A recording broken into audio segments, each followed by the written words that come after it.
صل على محمد وآل محمد.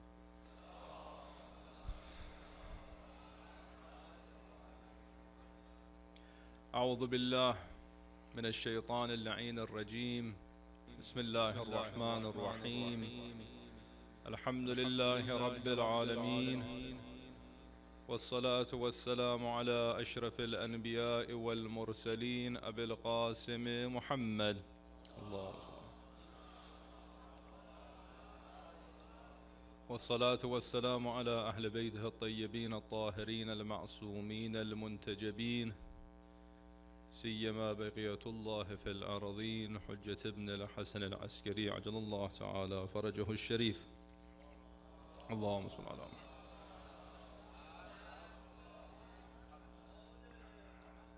Dear brothers, sisters, mu'mineen, mu'minat, assalamu alaikum wa rahmatullahi wa barakatuh. May Allah subhanahu wa ta'ala have accepted your a'mal, your mournings in the last few days of Muharram al-Haram. There is a somberness that creeps into the hearts of all mu'mineen and mu'minat when Muharram is about to begin. There is a love and a passion for commemorating the anniversary of the Shahadat of the third Imam. That is what brings us here today. I thought long and hard about the series of lectures in Canada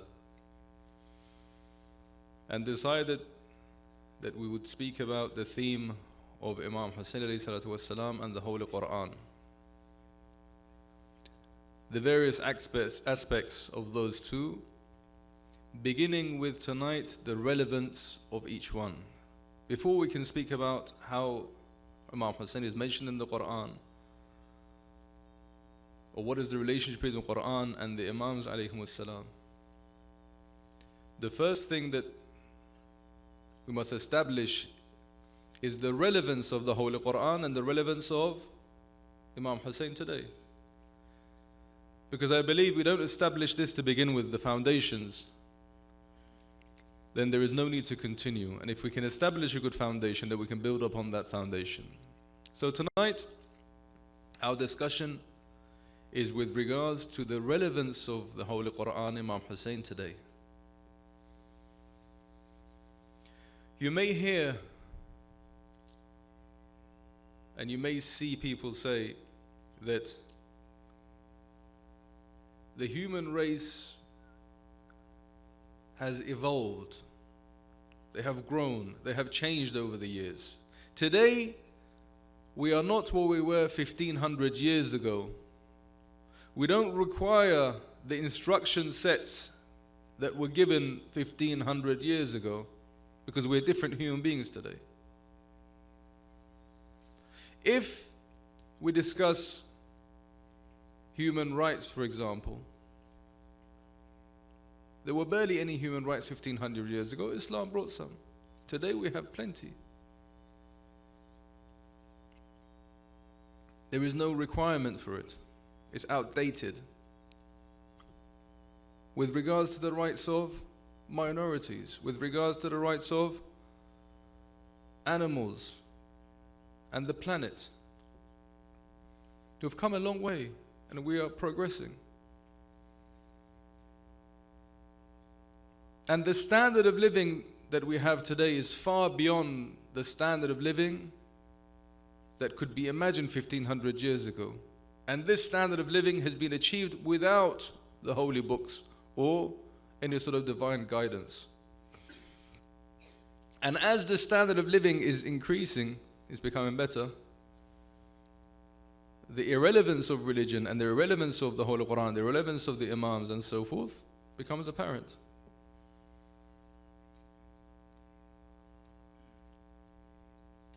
These are some of the questions that may come to mind. And these are some of the aspects we want to look at tonight. So firstly, and very importantly, we wanted to look at human rights. Where are we today with human rights? Do we actually care about human rights? And is the values that are taught in Islam applicable today to human rights? First of all, what is human rights? So today we live in a society that discusses human rights. We have United Nations. We have budgets for aid workers and charities that work in human rights. We have people that care about this passionately. Yet, where are we? And what are those instructions from the Holy Quran and Imam Hussain alayhi wasalam? So number one is the status that we're in today is far below anyone's expectations. No one's happy with the human rights that exist today. There is no such thing as equality.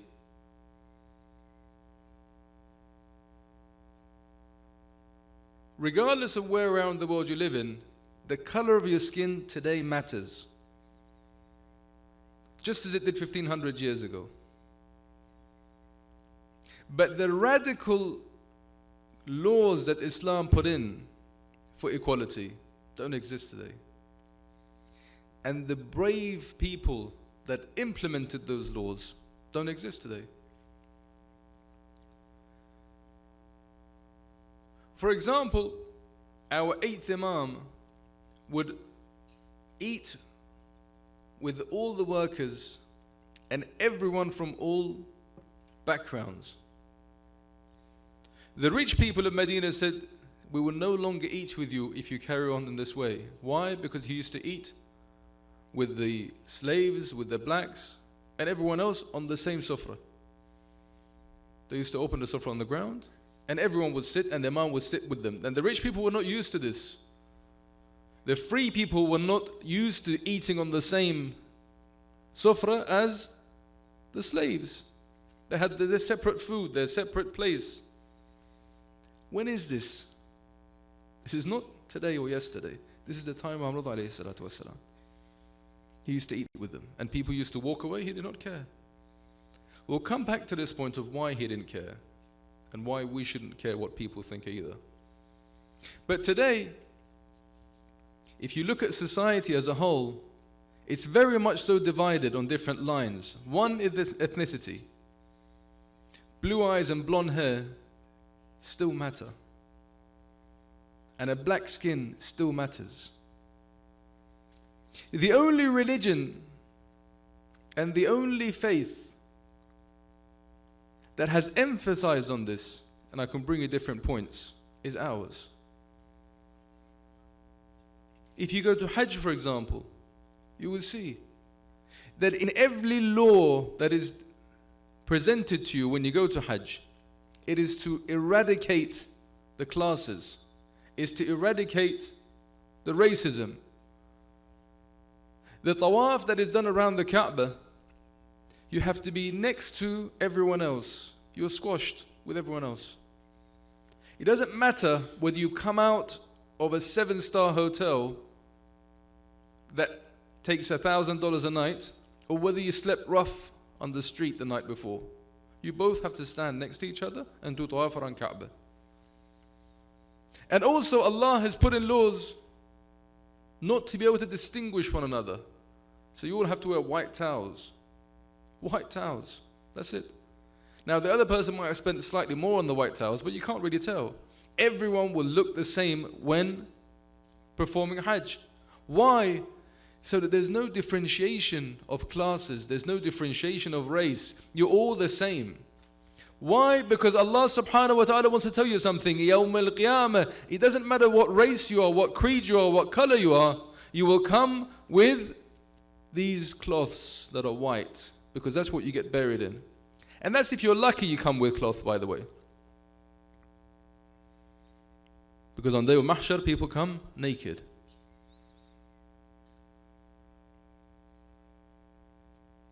So Allah subhanahu wa ta'ala wants to show us that the closest to person Allah subhanahu wa ta'ala is the one with the most taqwa. For example, the Prophet sallallahu alayhi wa sallam was sitting in a majlis, And Salman al-Farsi was sitting next to him. I don't know how much you know about Salman al-Farsi, but maybe this is not the time to go into it.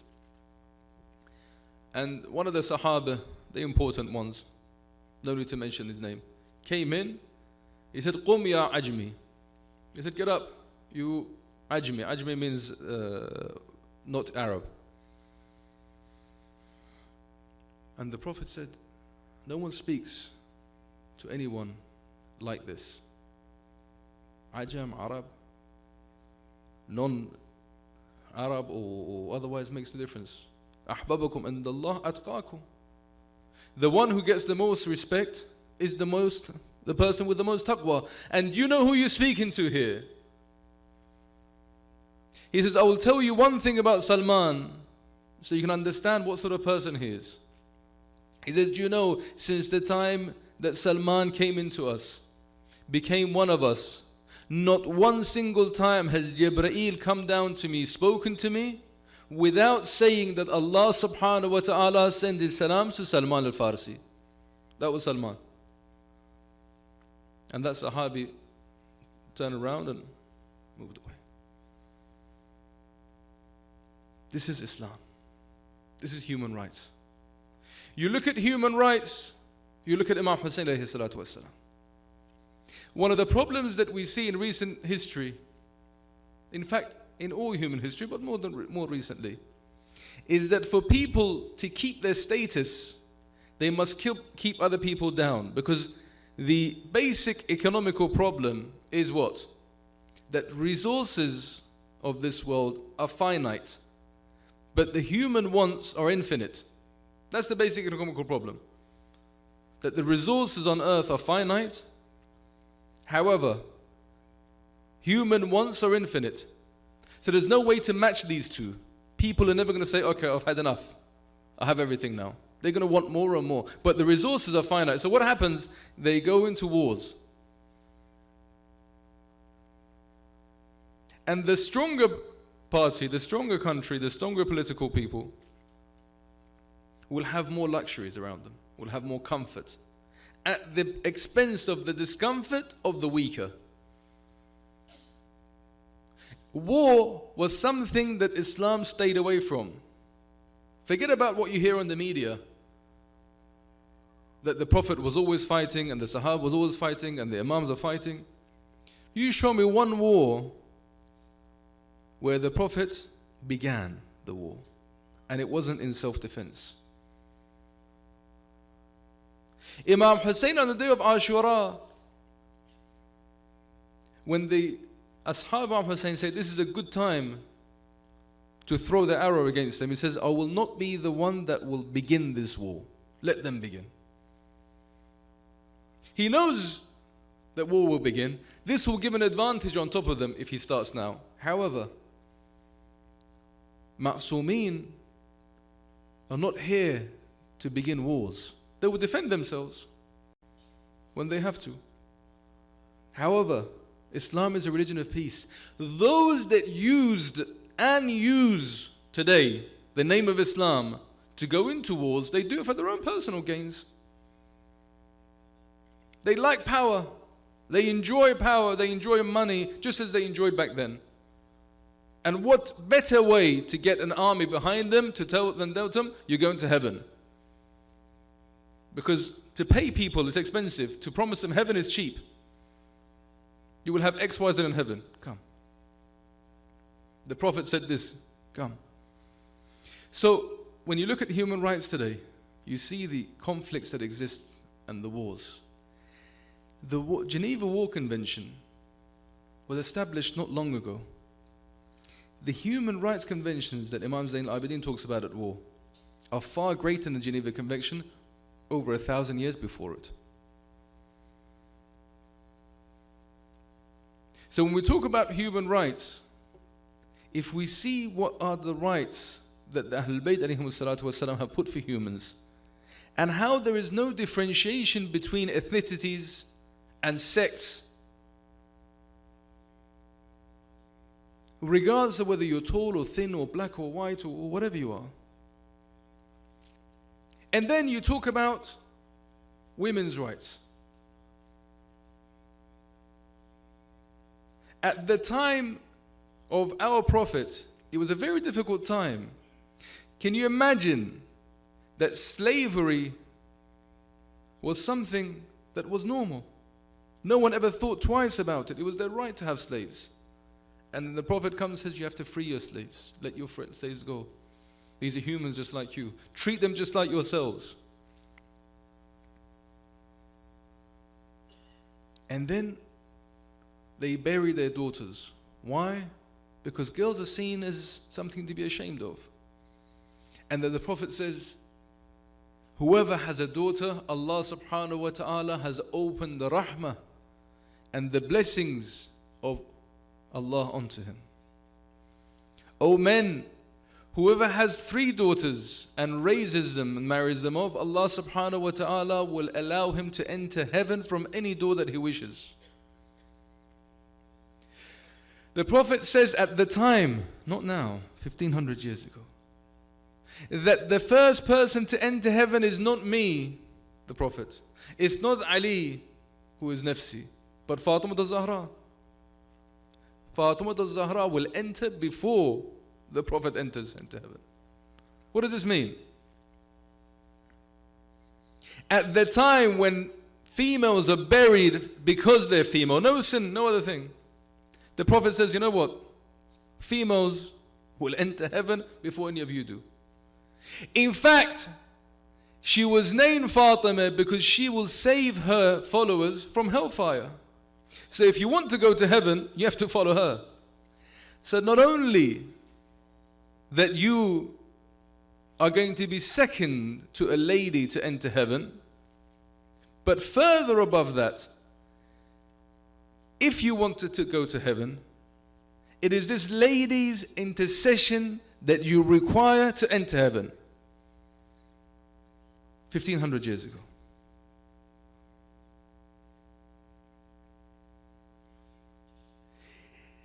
They used to beat women and treat them like second-class citizens.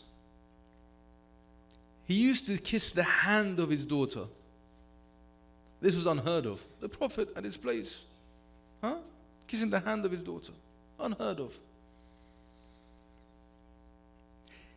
Come down from human rights, animal rights. Look at the ahadith with regards to animals. Do not hit an animal on the face. If you pass an animal, make sure you give them water. If you see an animal looking for food, make sure you put food in front of him.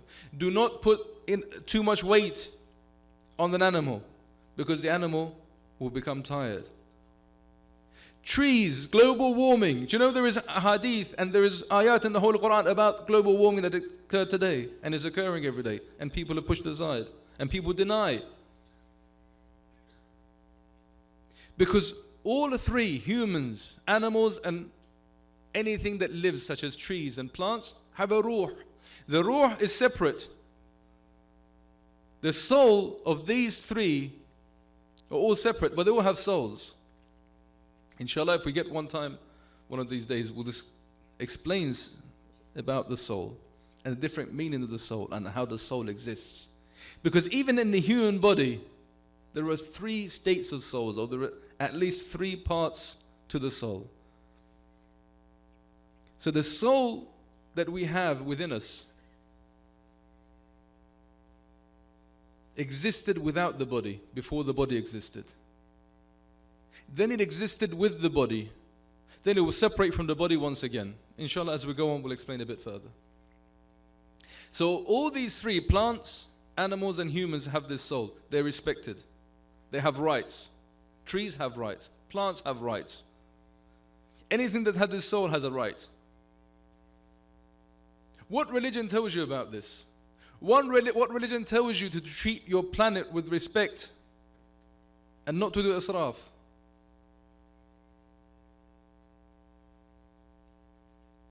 So you tell me, is it relevant or not relevant? The third aspect that we discussed was what? Standard of living. What are the standard of living today? And can Islam make this standard of living better or not? Because all of you sat here today want to better your lives, no? Is anyone here that does not want to better their lives? Maybe you've not had your afternoon nap. Is anyone does not want to better their lives? No. Clearly everyone wants to better their lives. One of the best ways, again, we'll discuss this further in the coming nights. One of the best ways to have better lives is to become humble.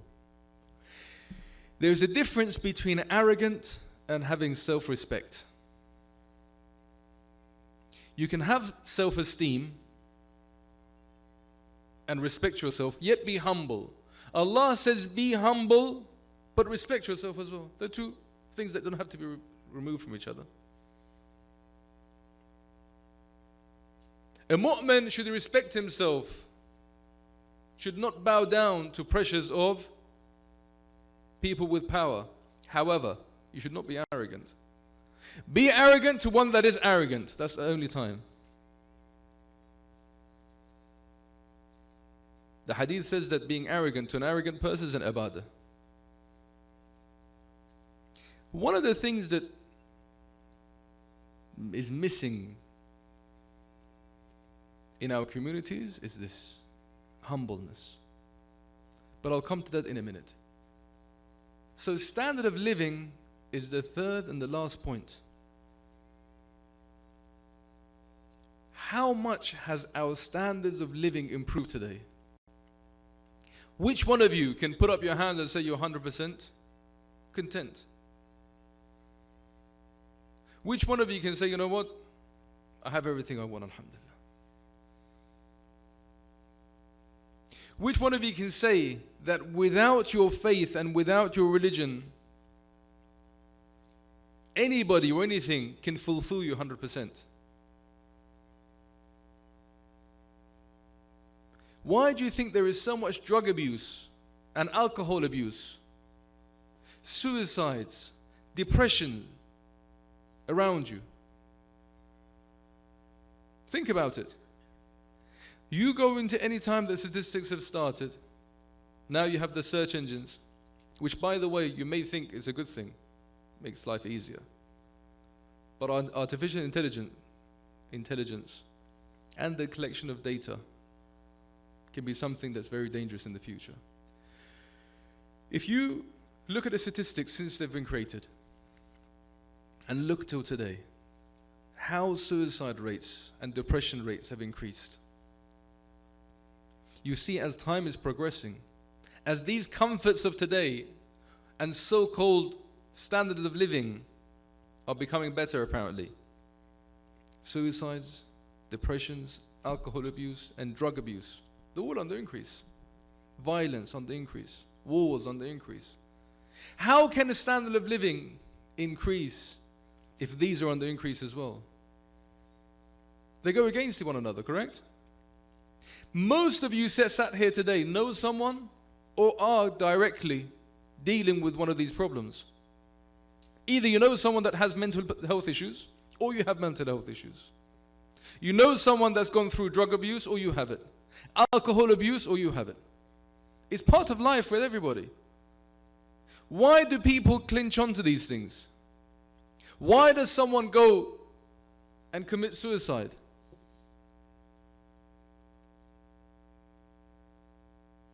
At the moment that anyone commits suicide, they're not mentally well. They're not sane. One of the fuqaha said that suicide is haram, there's no doubt about it. However, we can debate whether this person committed suicide with sanity or not, because an insane person has no ahkam towards them. There is no haram or halal with an insane person. It's crazy. At the time when anybody commits suicide, they have no sanity. What drives them to that? Why do people become depressed? Why do people go towards alcohol or drugs? Because there is a problem in their lives. They try to fix it through this way. Look at the many failed relationships, failed marriages. There is a problem. Instead of finding the correct route to that problem, what do people do? They follow the wrong path. Why? because society tells them or encourages them towards that path. So for example, one of the paths that people follow and they're encouraged to follow is that when they have a problem to turn into drugs or alcohol. Why? Because temporary relief is given by that. You feel for that half an hour, 2 hours, 3 hours that you don't have any problems. But the problem is when the high finishes, the low is worse than how you began. So in reality, you're only digging your own grave. When you become sober from whatever it is that you were doing, when I say you become sober, it's not just to do with drinking alcohol, by the way. Anyone that, God forbid, has committed adultery will sober up at one point and realize what they've done. But it's too late. And the low will be so far down that there is no going back from. Just as it is with drugs and alcohol. So in reality, what a person is looking for is to complete their soul. Because the soul needs nurture just as the physical body does. How many of you here exercise on a regular basis? I guarantee most of the youth exercise one way or the other. And it's very good. It's encouraging. However, why is it we don't think about exercising the soul? Your body is a temporary instrument to carry the soul in this dunya, A to Z. I don't know how long we're going to live, but it's definitely temporary. Because the only certainty in life is death. Anything else is possible or may not happen. Correct or not? Is there any certainties in life? Think about it. If you can think of something, tell me. There is no certainty. Everything is a possibility. Everything is a possibility apart from death. That this body of yours that you work so hard to make nice, your face that you look at every day and you think how you can better it, how you can make it more pretty, it's just an instrument to carry your soul from A to B. That's it, no more. But this soul will remain after your body is gone and eaten by worms. And it will be eaten by worms. Maybe not the first day, maybe not the second day. There are ways to prevent that, but we can talk about that later. But my point is, the body will go. It's temporary. This physical body is in your hands as an amana from Allah subhanahu wa ta'ala to make use of, not to abuse. Allah has given you this body, nice, healthy body, to nurture the soul with. Because they go together. Your body is incomplete without the soul. So why do we live our lives as if the soul does not exist? How much of your time is spent thinking about your bodies? And how much is spent thinking about your souls? Has anyone thought about their souls in the last day? Put your hands up if you have. Anybody thought about their soul? In the last week, put your hand up. In the last week. In the last month. No one. Has anyone thought about their body today?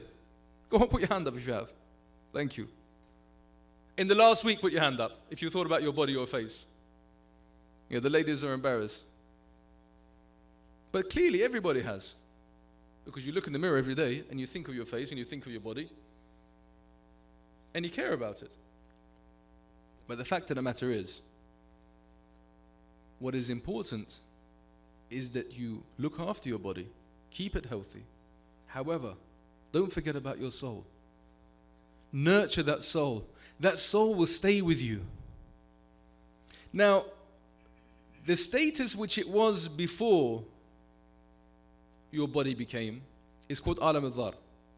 There was an Alam before this world where we existed in a shape of a nur, if you like, or a light. I don't want to go too deep into that.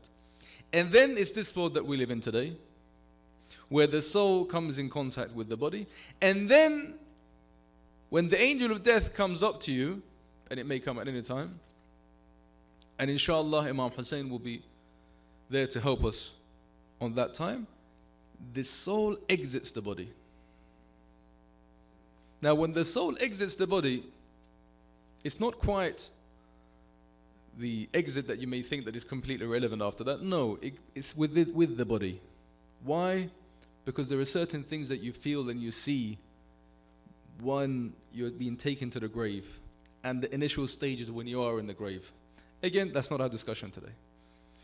So my point is, the standard of living that people may say is not relevant to the Quran and Imam Hussain is very relevant. Why? Because with Imam Hussain we cleanse our souls. With Imam Hussain we touch base with our true selves. When you come to the masjid of Imam Hussain والسلام, and you see the flag of Imam Hussain والسلام, what happens to you? There is a feeling within you, within your guts. Correct? That's because your mothers, your fathers had a pure soul and that love for Imam Hussain. The purity of that soul depends on your actions and our actions. Many people say, how do we cleanse our souls? Why do we have to pray? Why do we have to fast? Why do we have to come to the mosque, the Afghan center? We can stay at home. In fact, the basis of having a clean soul is being a decent human being. Anyone heard this? Huh? The most important thing is to be decent human beings. We don't need to come to the mosque. We don't need to pray. We don't need to fast. We don't need to do any of these things. All we need to do is become decent human beings. Okay. We agree. We need to be decent human beings. How do you become decent human beings? Show me a decent human being, and I will show you his flaws. If you look carefully, you will see the only decent human beings are the infallibles. The ones who have no faults. So if you want to see how to cleanse your soul, then ask the infallibles how to cleanse your soul, not to yourself. Because it's an easy way out to say, you know what, I'll cleanse my soul the way I want. Cleanse your soul the way that Allah wants. The person who created it will tell you how best to cleanse your soul, not you. Cleansing the soul does not come by putting in a washing machine and hoping for the best. Cleansing the soul does not come by you sitting at home and saying, you know what, I'm a good person. No, a person who thinks they're a good person is in trouble. A person who constantly examines himself and challenges himself or herself, that's the person who's going to go far in life. In your business, in your school, in your family life, in your personal life, if you constantly examine yourself and you're up for being criticized constructively, then you will go far. A person who doesn't like constructive criticism, a person who doesn't like to examine himself or herself or what they're doing, won't go far in life. So your standard of living is dependent on how fulfilled you are within. If you want to be happy, you have to be content with that soul. You have to make peace with that soul. And you have to understand that one day, this body that you've cared for so much will actually leave the soul, and the soul will stay. And then it will ask you, what have you done for me? If you're going to go on a trip for 2, 3, 4 days, you go for a week, you go for 2 weeks, how much do you pack for yourselves? How much attention do you give before the trip about what you're going to take with you? Plenty. We're going to go for eternity. Yep, there's no plan. Where is the passport? Where is the visa? Where is the suitcase with everything that we're going to take with us Yawm al-Qiyamah? It's not there. It doesn't exist. Why? Because we believe the hype that we don't need Quran. We don't need Imam Hussain. They're not relevant today. And when you believe that hype and fall into the trap of such things, then you go towards depression, and then you go towards suicide, and then you go towards sadness, and there you go towards someone that will never be happy or content with their lives. Contentment is the key to happiness.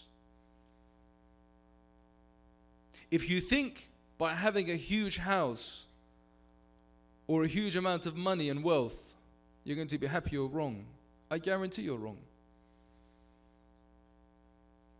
The richest people are the unhappiest people on earth.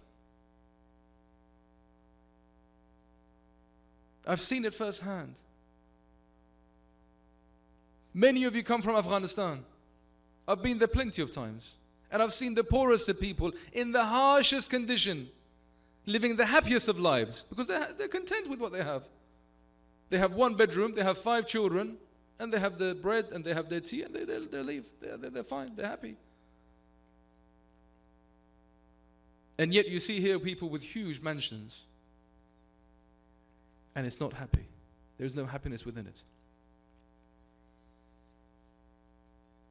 So money does not bring happiness. Being content brings happiness. Being content with Allah subhanahu wa ta'ala has given you, and also looking after your faith and your soul, and cleansing that soul. Because the operation of cleansing the soul is very important. We've taken the first step today towards cleansing the soul, which has come to this majlis of Imam Hussain. In the hadith it says, when you sit or stand towards Qibla, try to be humble to Allah subhanahu wa ta'ala. One of the ways to be humble to Allah subhanahu wa ta'ala is to have tears, to cry. Why? If you see arrogant people, they can't cry. If you see arrogant people, even towards Allah subhanahu wa ta'ala, they can't be humble. They don't want to be humble. Because the nafs is telling them, you know what, no, don't cry. Why would you want to do that? And you see a true mu'min easily cries. Not because he's weak. A mu'min is stronger than a mountain. The hadith says this, by the way, it's not my saying. Because mountains can be broken with earthquake. And a mu'min is stronger than iron, because iron can be melted and bent. A mu'min cannot. His iman is stronger than that. Yet a mu'min cries for the sake of Allah subhanahu wa ta'ala, and cries easily. And a good way to cleanse our soul is by tears. Because especially in the West, living in a society that spirituality is so far away from everything that we deal with on a daily basis, it's important to put things in perspective. And no tear is better than the tear that is shed for Imam Hussain alayhi salatu wasalam. It is not the case that you have to come to a majlis and prepare yourself and sit down and wear black and see black so that you can shed tears. Muharram and Safar are the months of tears, are the months of crying. The poorest of the person is one who does not collect the thawab of tears for Imam Hussain in these months. If our bags and our suitcases are empty, it's very easily filled up with the tears for Imam Hussain alayhi salatu wasalam. If we have done wrong by Allah subhanahu wa ta'ala and wrong by ourselves and our own values, then the beginning to change can be the tears for Imam Hussain alayhi salatu wasalam. No one, and I mean this, no one has sinned too much for Imam Hussain to forgive them and change their lives. The worst sin anyone can make, anyone can do, is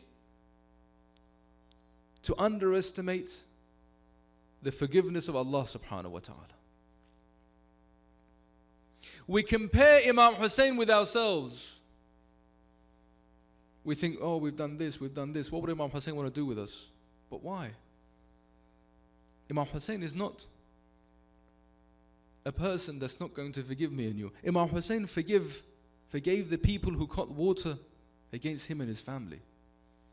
We've not done that, surely. And most of the sins that we've committed, it's been against ourselves, not other people. So tonight and these majalis are the perfect opportunity to make amends with Imam Hussain, Allah subhanahu wa ta'ala. To say sorry for the past. Because Allah works in this way, that as soon as you say sorry and your tawbah is genuine, a new beginning is open for you, a new chapter. Everything is forgotten. Doesn't matter what you've done in the past. Allah doesn't care what you've done in the past. It's us that can't forgive. We have the black hearts, we have the problems. If a brother or sister wrongs us, did something wrong, we can't forgive them. We find it so hard to go past it. They made a mistake. We all make mistakes. But Allah is not like this. And the system of Imam Hussain alayhi salatu wassalam is a system that invites sinners to repent and become different. Tonight, I want to take you to one of the holiest sites in the world, Karbala, Imam Hussain alayhi salatu wassalam. To go to Karbala on the day of Ashura, we don't need to be physically there. Any time the name of Hussain alayhi salatu wasalam is mentioned, the malaika comes. Fatima al-Zahra salamullah alayha comes to the majlis that is recited for her son Imam Hussain alayhi salatu wasalam. We don't need all the lights on, if we can have the lights off. Sallallahu alayka ya Aba Abdullah. Sallallahu alayka ya Aba Abdullah.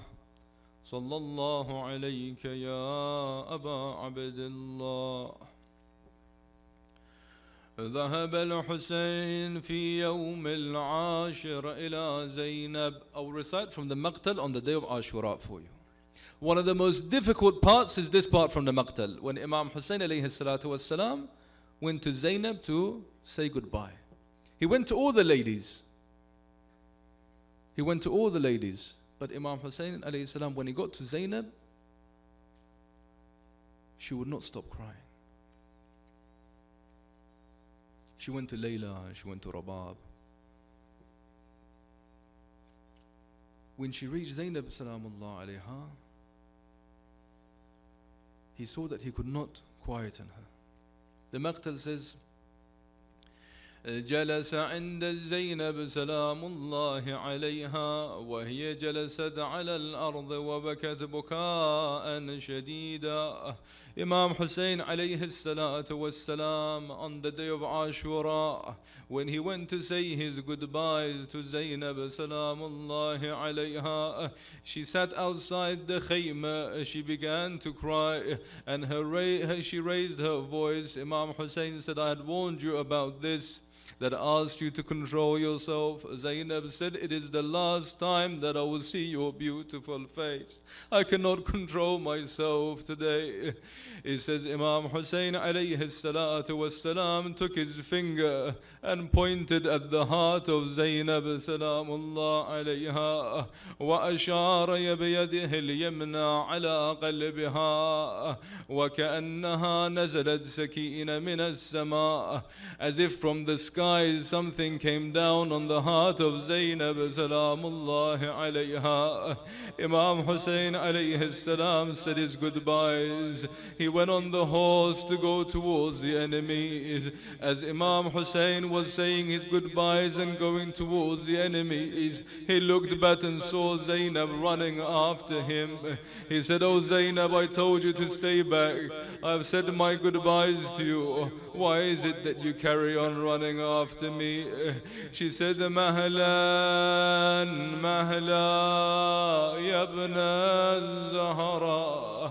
Mahlan, Mahla, Yabna Zahra. He got off the horse and went to Zainab salamullah alayha. He said, what is it, my sister, that you require? She said, there is an amanah from our mother Fatima Zahra. She told me if you saw your brother on the day of Ashura on his own, with no protection around him, with nobody to defend Imam Hussain, and you were in the land called Karbala on the 10th day of Muharram, Muharram, go to Hussain alayhi salam and kiss his neck for me, and kiss the chest of Imam Hussain before he goes to the battlefield. Imam Hussain alayhi salam came down the horse, and Zainab kissed the neck and the chest of his brother. He went back on the horse, he looked at the enemy, said, do you know who I am? I am the son of Ali ibn Abi Talib. I am the grandson of the Prophet sallallahu alayhi wa alihi wa sallam. Do you know who you're fighting against? Do you know which rahim you are cutting? And the enemy surrounded him from all sides. Zainab went on top of a mountain, top of a hill, to be able to see her brother Hussain alayhi salam. He took his sword and fought a brave fight. However, there was a time when Zainab salamullahi alayha saw Hussain counting and seeing that there is absolutely nobody to help him. He shouted, هل من ناصر ينصرني هل من ناصر ينصرني. Zainab salamullah alayha wanted to run onto the battlefield, and before she could, she saw Shamr sitting on the chest of Imam Hussain. Zainab looked towards Medina of Rasulullah. She said, oh Rasulullah, this is the same Hussain that used to sit on your lap. This is the same Hussain that you used to crest the hair of. Look at the head of Hussain, Ya Rasulullah. Look at the head of Hussain which you used to kiss, Ya Rasulullah. There is nobody to protect him, Ya Rasulullah. Sallallahu alayka ya Aba Abdullah. La hawla wa la quwwata illa billahi al-ali al-azim. إنا لله وإنا إليه راجعون. نسألك باسمك الأعظم العز الأجل الأكرم يا الله يا الله يا الله يا الله يا الله.